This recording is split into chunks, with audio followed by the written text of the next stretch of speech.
Tuhan bersamamu. Inilah Injil suci menurut Matius.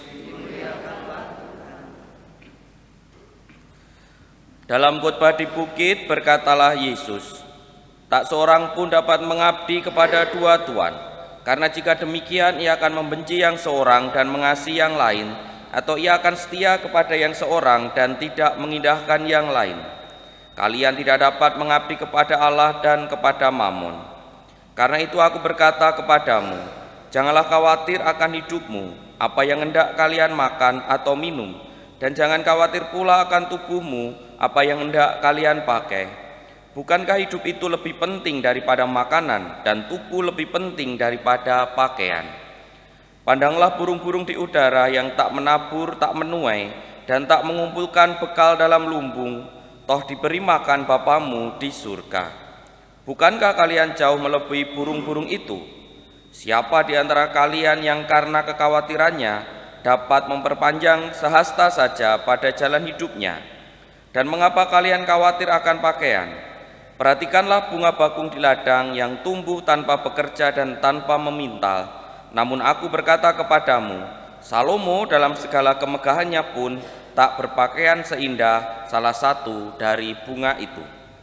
Jadi jika demikian Allah mendandani rumput di ladang yang hari ini ada dan esok dibuang ke dalam api, tidakkah Ia akan lebih lagi mendandani kalian, hai orang yang kurang percaya?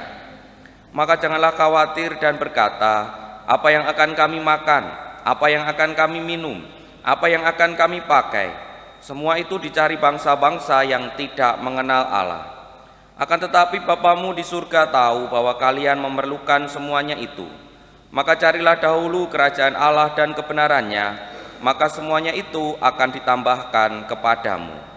Sebab itu janganlah khawatir akan hari esok, karena hari esok mempunyai kesusahannya sendiri.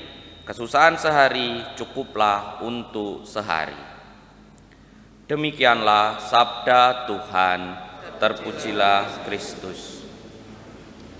Pak Romo, Bruder, Suster, Bapak Ibu dan saudara-saudari yang terkasih dalam Tuhan, bacaan Injil hari ini masih terkait erat dengan bacaan Injil kemarin, di mana kita diminta oleh Tuhan untuk merenungkan di mana harta yang berharga bagi kita, sehingga kita menaruh hati itu juga di situ. Masih terkait erat dengan itu. Karena seringkali kita begitu begitu menaruh hati dalam harta-harta duniawi, entah makanan, minuman, pakaian dan lain sebagainya, lalu mempunyai kekhawatiran yang tidak wajar, selalu kemudian khawatir. Lah bukan berarti bahwa kalau kita itu tidak membuat planning tertentu, bukan. Maksudnya berarti kalau gitu hidupnya mengalir saja ya Romo ya. Iso mangan syukur, ora ya wis, rasah kerja, kan Tuhan sudah menyediakan. Itu pemahaman yang keliru tentu saja, bukan seperti itu. Tetapi kita diajak untuk tidak terlalu mengkhawatirkan hal-hal duniawi yang bisa mengganggu arah kita dalam mengabdi Tuhan. Maka tadi Yesus mengatakan bahwa carilah dahulu kerajaan Allah dan kebenarannya, maka semuanya itu akan ditambahkan kepadamu. Kekhawatiran itu kan muncul juga berkaitan dengan sikap yang kemarin juga sudah saya sebut.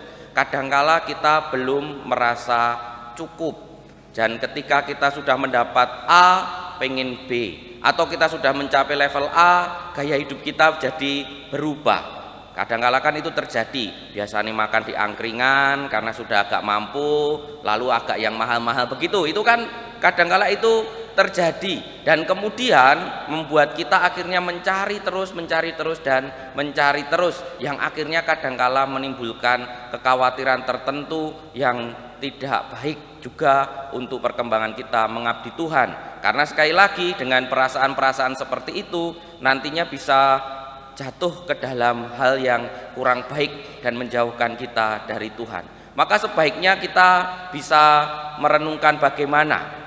Kalau saya secara pribadi ketika merenungkan ini, ya salah satu hal yang perlu kita punyai adalah mempunyai spiritualitas untuk berani berkata cukup. Berani berkata cukup itu ya berarti saya sudah ini tidak lalu pengen macam-macam yang mungkin membuat kita lalu mengejarnya dengan tidak masuk akal. Saya sering contohkannya kan kadang-kala manusia itu kalau sudah punya TV 14 inch, tetangganya punya TV 21 inch, pengen.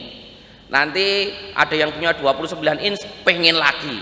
Atau HP-nya sudah layar sentuh, kamera depan, besok pengen kamera samping. Misalnya kayak gitu itu terus kayak gitu yang bisa membuat kita akhirnya tidak fokus pada pengabdian kepada Tuhan dan mencari harta di dunia ini. Maka berani berkata cukup, berani mengatakan pada diri sendiri, ini sudah cukup, aku sudah bahagia dengan ini, untuk harta duniawi loh ya. Dan sekali lagi kadangkala kan kita kebalik, untuk harta duniawi kita susah berkata cukup, tetapi ketika kita menjadi orang yang baik, sekali lagi seperti kemarin saya katakan, kadang kita merasa sudah cukup, ora sah suci-suci, mengko ndak cepet mati, kadangkala begitu, dan seterusnya ungkapan-ungkapan yang menghalangi kita untuk membatasi diri kita mengabdi Tuhan sendiri. Mari berani berkata cukup untuk hal-hal duniawi yang ada di dunia ini, dan kita terus berjuang untuk kerajaan Allah dan kebenarannya. Kita hening sejenak.